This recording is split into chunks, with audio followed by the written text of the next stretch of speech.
Chapter 2 of Bel Ami, or the History of a Scoundrel. This recording is in the public domain. Recording by Martin Geeson. Bel Ami, or the History of a Scoundrel, by Guy de Maupassant.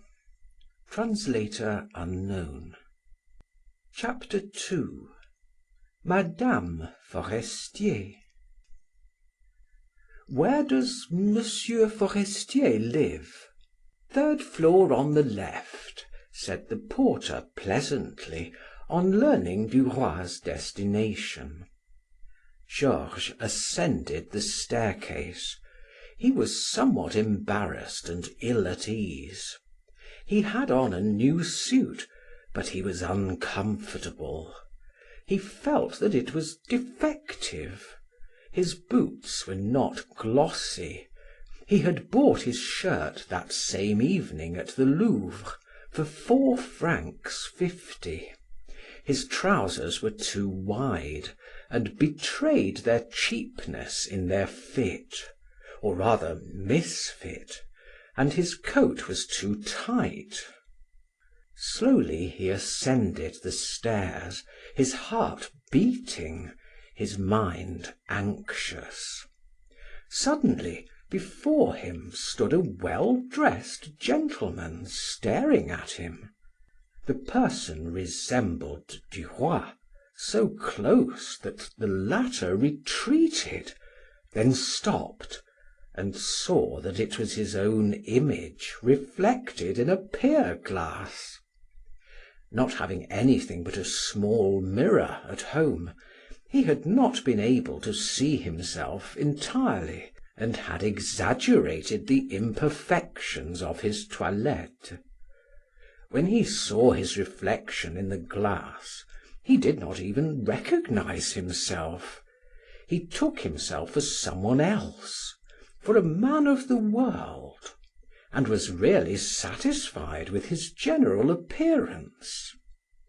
Smiling to himself, Duroy extended his hand and expressed his astonishment, pleasure, and approbation. A door opened on the staircase. He was afraid of being surprised and began to ascend more rapidly, fearing that he might have been seen posing there by some of his friend's invited guests. On reaching the second floor, he saw another mirror, and once more slackened his pace to look at himself. He likewise paused before the third glass, twirled his moustache, took off his hat to arrange his hair, and murmured half aloud, a habit of his: "Hall mirrors are most convenient." Then he rang the bell. The door opened almost immediately, and before him stood a servant in a black coat, with a grave, shaven face, so perfect in his appearance that Duroy again became confused as he compared the cut of their garments. The lackey asked: "Whom shall I announce, monsieur?" He raised a portiere and pronounced the name. Duroy lost his self-possession upon being ushered into a world as yet strange to him. However, he advanced. A young, fair woman received him alone in a large, well-lighted room. He paused, disconcerted. Who was this smiling lady? He remembered that Forestier was married, and the thought that the handsome blonde was his friend's wife rendered him awkward and ill at ease. He stammered out: "Madame, I am—" She held out her hand. "I know, monsieur. Charles told me of your meeting last night, and I am very glad that he asked you to dine with us to day." Duroy blushed to the roots of his hair, not knowing how to reply. He felt that he was being inspected from his head to his feet. He half thought of excusing himself, of inventing an explanation of the carelessness of his toilette, but he did not know how to touch upon that delicate subject. He seated himself upon a chair she pointed out to him, and as he sank into its luxurious depths, it seemed to him that he was entering a new and charming life, that he would make his mark in the world, that he was saved. He glanced at Mme. Forestier. She wore a gown of pale blue cashmere, which clung gracefully to her supple form and rounded outlines. Her arms and throat rose in lily white purity from the mass of lace which ornamented the corsage and short sleeves. Her hair was dressed high and curled upon the nape of her neck. Duroy grew more at his ease under her glance, which recalled to him, he knew not why, that of the girl he had met the preceding evening at the Folies Bergere. Mme. Forestier had gray eyes, a small nose, full lips, and a rather heavy chin, an irregular, attractive face, full of gentleness and yet of malice. After a short silence, she asked: "Have you been in Paris a long time?" Gradually regaining his self-possession, he replied: "A few months, madame. I am in the railroad employ, but my friend Forestier has encouraged me to hope that, thanks to him, I can enter into journalism." She smiled kindly and murmured in a low voice: "I know." The bell rang again and the servant announced: "Madame de Marelle." She was a dainty brunette, attired in a simple dark robe. A red rose in her black tresses seemed to accentuate her special character, and a young girl, or rather a child, for such she was, followed her. Mme. Forestier said: "Good evening, Clotilde." "Good evening, Madeleine." They embraced each other, then the child offered her forehead with the assurance of an adult, saying: "Good evening, cousin." Mme. Forestier kissed her, and then made the introductions. Monsieur Georges Duroy, an old friend of Charles. Madame de Marelle, my friend, a relative, in fact. She added: "Here, you know, we do not stand on ceremony." Duroy bowed. The door opened again and a short man entered, upon his arm a tall, handsome woman, taller than he and much younger, with distinguished manners and a dignified carriage. It was Monsieur Walter, deputy, financier, a moneyed man and a man of business, manager of La Vie Francaise, with his wife, née Basile Ravalade, daughter of the banker of that name. Then came Jacques Rival, very elegant, followed by Norbert de Varenne.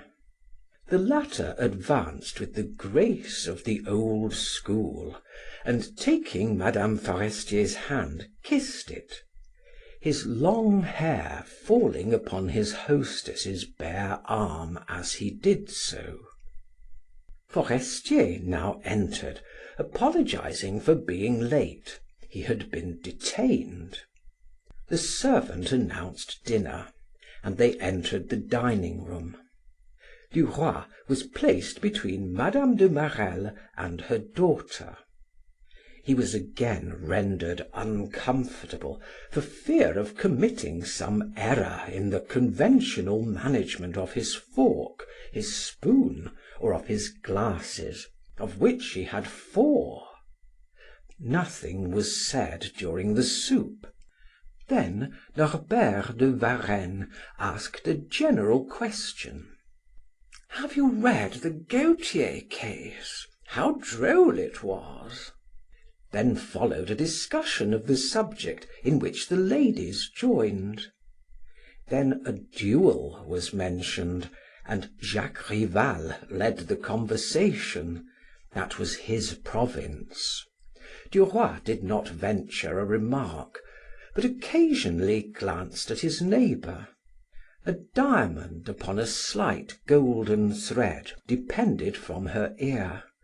From time to time she uttered a remark which evoked a smile upon his lips. Duroy sought vainly for some compliment to pay her. He busied himself with her daughter, filled her glass, waited upon her, and the child, more dignified than her mother, thanked him gravely, saying: "You are very kind, monsieur," while she listened to the conversation with a reflective air. The dinner was excellent, and everyone was delighted with it. The conversation returned to the colonization of Algeria. M. Walter uttered several jocose remarks. Forestier alluded to the article he had prepared for the morrow. Jacques Rival declared himself in favor of a military government, with grants of land to all the officers after 30 years of colonial service. "In that way," said he, "you can establish a strong colony, familiar with and liking the country, knowing its language, and able to cope with all those local yet grave questions which invariably confront newcomers." Norbert de Varenne interrupted: "Yes, they would know everything except agriculture. They would speak Arabic, but they would not know how to transplant beetroot and how to sow wheat. They would be strong in fencing, but weak in the art of farming. On the contrary, the new country should be opened up to everyone. Intelligent men would make positions for themselves, the others would succumb. It is a natural law." A pause ensued. Everyone smiled. Georges Duroy, startled at the sound of his own voice as if he had never heard it, said: "What is needed the most down there is good soil. Really fertile land costs as much as it does in France, and is bought by wealthy Parisians. The real colonists, the poor, are generally cast out into the desert, where nothing grows for lack of water." All eyes turned upon him. He colored. M. Walter asked: "Do you know Algeria, sir?" He replied: "Yes, sir, I was there 28 months." Leaving the subject of colonization, Norbert de Varenne questioned him as to some of the Algerian customs. Georges spoke with animation. Excited by the wine and the desire to please, he related anecdotes of the regiment, of Arabian life, and of the war. Mme. Walter murmured to him in her soft tones: "You could write a series of charming articles." Forestier took advantage of the situation to say to M. Walter: "My dear sir, I spoke to you a short while since of M. Georges Duroy, and asked you to permit me to include him on the staff of political reporters. Since Marambot has left us, I have had no one to take urgent and confidential reports, and the paper is suffering by it." M. Walter put on his spectacles in order to examine Duroy. Then he said: "I am convinced that M. Duroy is original, and if he will call upon me to morrow at 3 o'clock, we will arrange matters." After a pause, turning to the young man, he said: "You may write us a short sketch on Algeria, M. Duroy. Simply relate your experiences. I am sure they will interest our readers, but you must do it quickly." Mme. Walter added with her customary serious grace: "You will have a charming title, 'Souvenirs of a Soldier in Africa.' Will he not, Monsieur Norbert?" The old poet, who had attained renown late in life, disliked and mistrusted newcomers. He replied dryly: "Yes, excellent, provided that it is written in the right key, for there lies the great difficulty." Mme. Forestier cast upon Duroy a protecting and smiling glance which seemed to say: "You shall succeed." The servant filled the glasses with wine, and Forestier proposed the toast: "To the long prosperity of la vie francaise." Duroy felt superhuman strength within him, infinite hope, and invincible resolution. He was at his ease now among these people. His eyes rested upon their faces with renewed assurance, and for the first time he ventured to address his neighbor: "You have the most beautiful earrings I have ever seen." She turned towards him with a smile. "It is a fancy of mine to wear diamonds like this simply on a thread." He murmured in reply, trembling at his audacity: "It is charming, but the ear increases the beauty of the ornament." She thanked him with a glance. As he turned his head, he met Mme. Forestier's eyes, in which he fancied he saw a mingled expression of gaiety, malice, and encouragement. All the men were talking at the same time; their discussion was animated. When the party left the dining room, Duroy offered his arm to the little girl.